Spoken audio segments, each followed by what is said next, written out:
Hello, and welcome back to a read-through of the entire Bible in 2026. We are finishing out the month of March and starting into the month of April, while we're also finishing the book of 2 Samuel and starting into 1 Kings. So we're reading from 2 Samuel 15 to 1 Kings 13 this week. Now, 2 Samuel 15 picks up where we left off.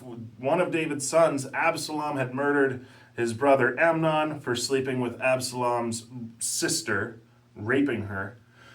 And so Absalom has been in exile. David has brought him back, and you'd think Absalom would be thankful for that, but no, instead Absalom conspires to take David's throne. He organizes a coup, and it works. David is kicked off the throne. David has to flee Jerusalem, and Absalom pursues him in battle, and they cross over the Jordan River. David's trying to go into hiding. Absalom's trying to hunt him down.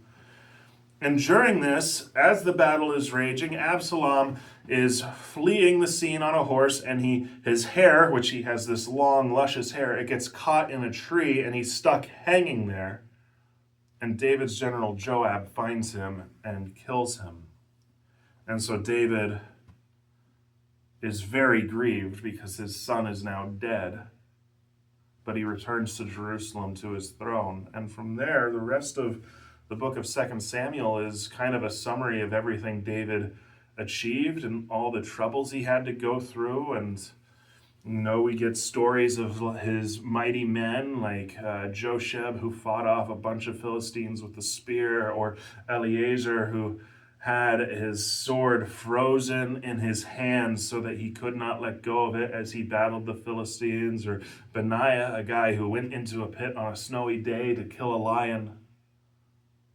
And so we see David's last words, and then you'd think that would be the end, but 2 Samuel then adds one more story onto it, one more account, and it is an account of David ordering a census to count out and see just how strong his kingdom is, how many men fit for battle he can summon if he needs to, which is in opposition to what God wants.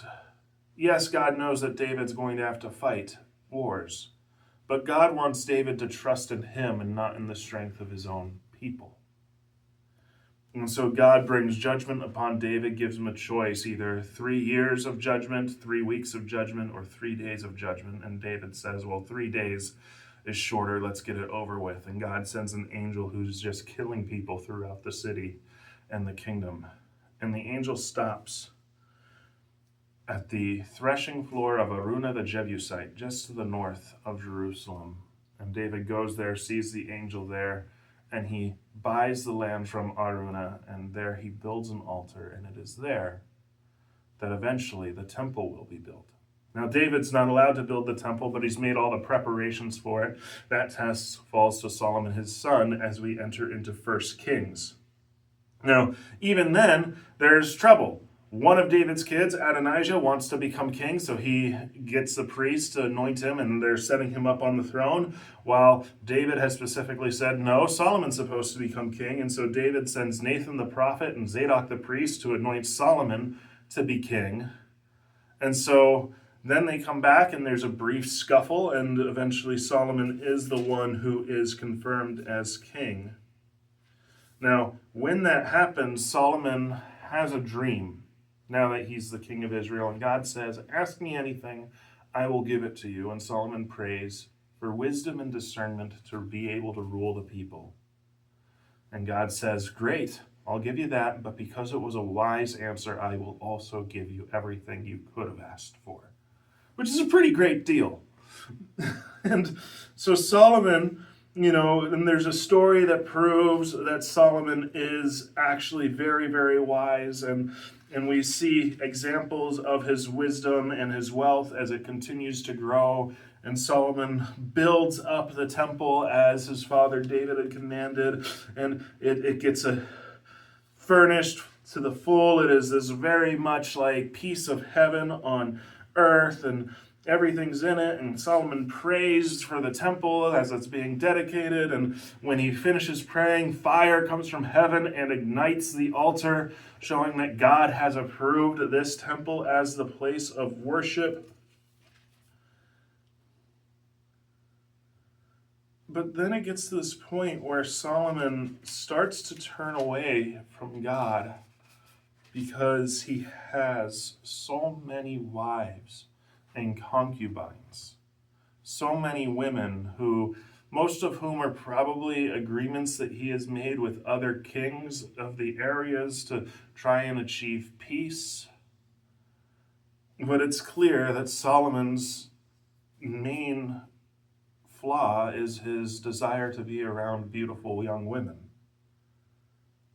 And they pull his heart away from God. And he actually starts sacrificing to other false deities. And because of this, Solomon's reign ends with a little bit of trouble, with a man named Jeroboam helping enemies rise up against Solomon. Now, Solomon does die old, and he passes the reins, the throne, to his son Rehoboam.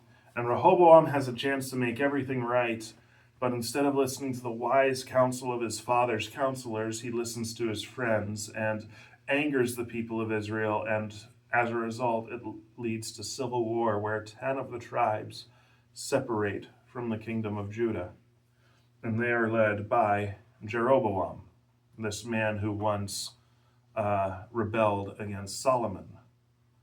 Now, in chapter 13, we hear that that Jeroboam is given a prophet comes to him, and he says, if you follow after the Lord will make you every bit as much of a king that Solomon was, and he will secure your throne forever and ever. But instead, Jeroboam turns and trying to keep his people from going to Jerusalem to worship God, he sets up his own high places with golden calves for people to worship.